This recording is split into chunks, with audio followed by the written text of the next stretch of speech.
Good day, traders. This is Richard. It's Saturday morning again. This time it's at 5 a.m. as usual, May 18, 2024. We're looking out into the future from the past on this euro currency instrument. And we already have a few drawings on this chart, but what we need to do is put some new drawings on to indicate what we think will happen in the future next week.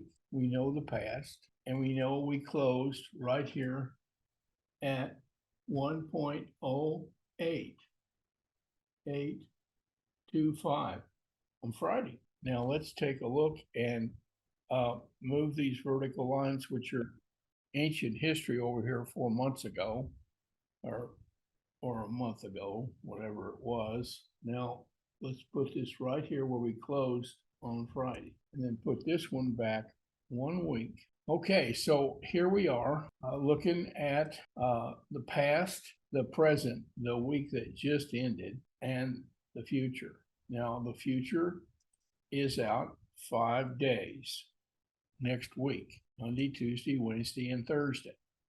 Now, of course, there's no data there yet, so we're going to put another yellow line, vertical line in there to show where next week will end. It'll end over here.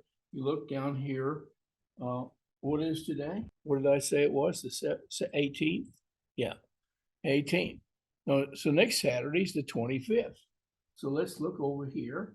You see this little bunch of dates down here. You got the 20th over here, then the 22nd, and the 23rd, and the 24th.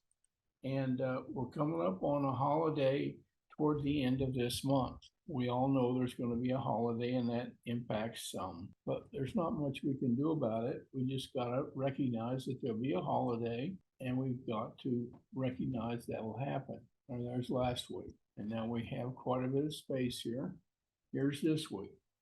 So the 24th is when that next week ends. So let's put it right in between, right in here. And we can imagine in this space that there's going to be 5 trading days. And then on next Monday, not this Monday, we'll probably have a holiday. And all that will impact some. But what we want to do is figure out what happened last to know what may happen next. Something's going on here. I've got to fix. Got to get rid of this so I can see the charts better.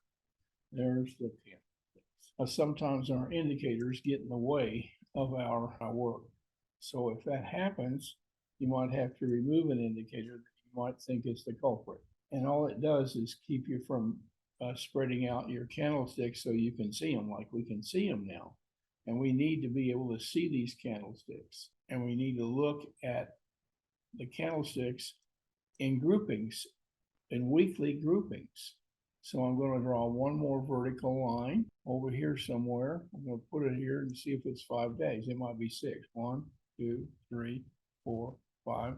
It is. It's 6. So I want to pull it back to 5. Now that we've got the framework, we look at what happened in the past. And we've had a major climb on the euro from down here at 1.068 all the way up to 1.0904. That's a pretty good move. Now we've got a couple of ABCDs in here, so we need to recognize what those look like. And we have some indicators on here scattered around like this, A, B, C, D, right here, and that pointed right to a bottom. Well, that's where we'll start with an ABCD to the upside and then estimate where that will go when we get over here where there's no candlesticks yet by just figuring out what happened in the past. Now you can barely see this green line, so I'm going to try to change it if I can.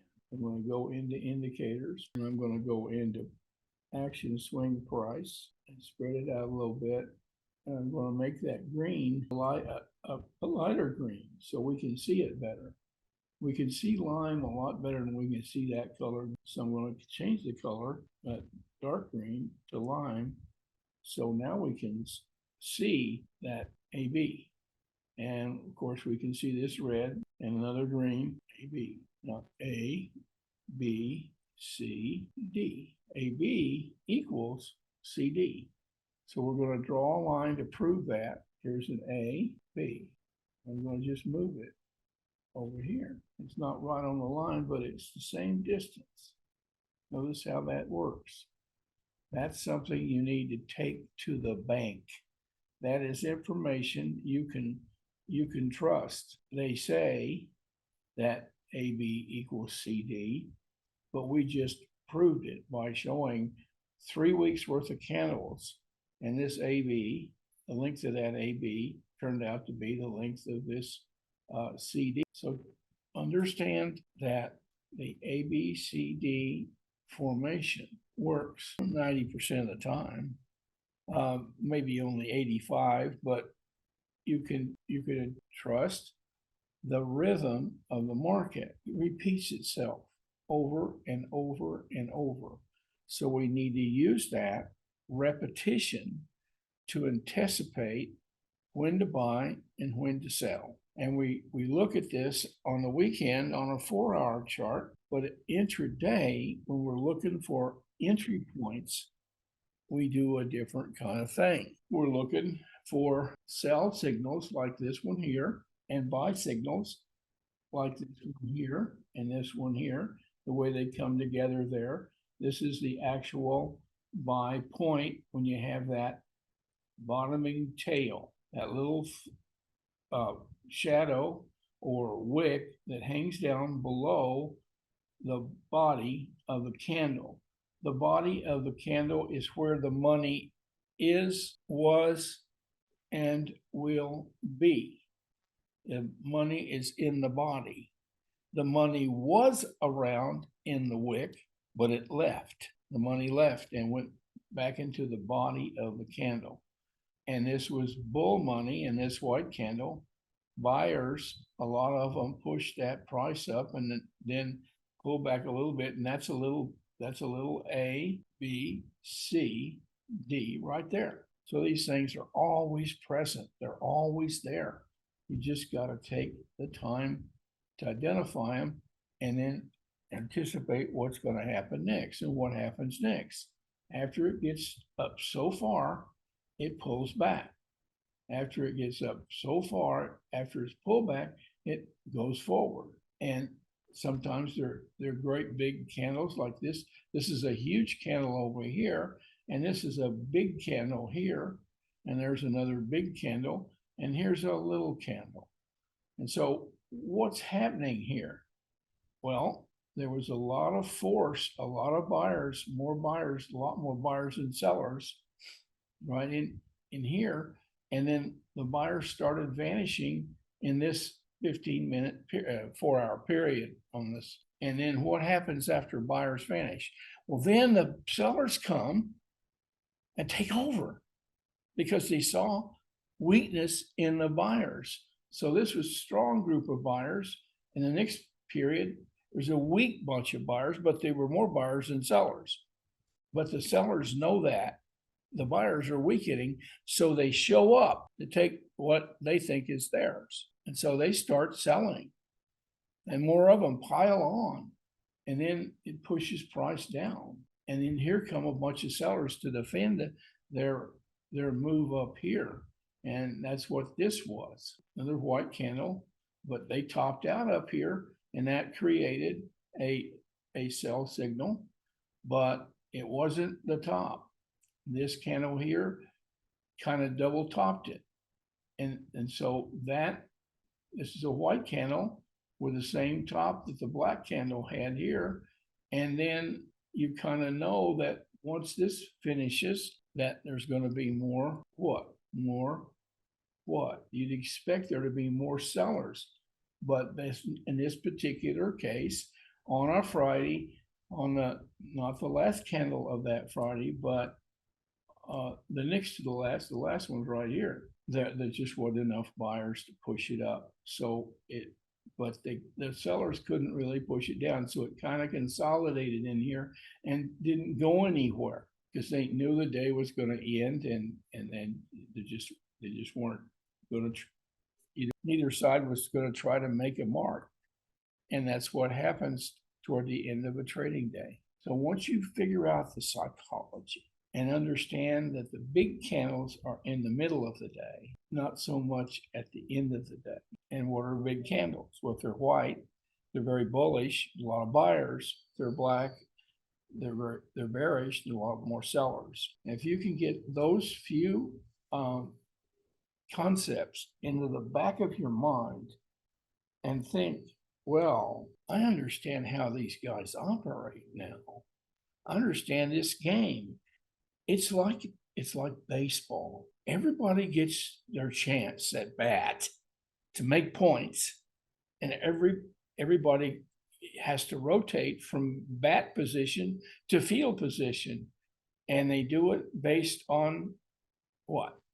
Points on games. So a bunch of people get up to bat during the inning and try to hit a home run, but most times don't quite get one. The ball just doesn't, either gets caught out there or it doesn't go far enough. And there's all kinds of tactics in the middle, like hitting a bunt right out to the kind of between the pitcher and the shortstop. It doesn't get anywhere, and somebody has to run to pick it up. And by then the hitter made it to first base and he's safe. Now, the whole strategy of this baseball game that was invented 100 years ago, 150, 25 and 20, I guess about 150 years ago, roughly, give or take 10 years. Trading came along about the same time. They both came along around between 1880 and 1890. And how does it, the similarity, if you're a baseball enthusiast, you can certainly learn to trade by just knowing the ins and outs of the baseball game. And every kid knows that. Not everyone, but many of them. So put it in that mind, because you might have had a lot more experience in sports than you have in the finances. And this finance game is a little bit more different, but nevertheless operates on a similar plane. So just think what we said here. And that's all I have to say about the introduction of what we're getting ready to do.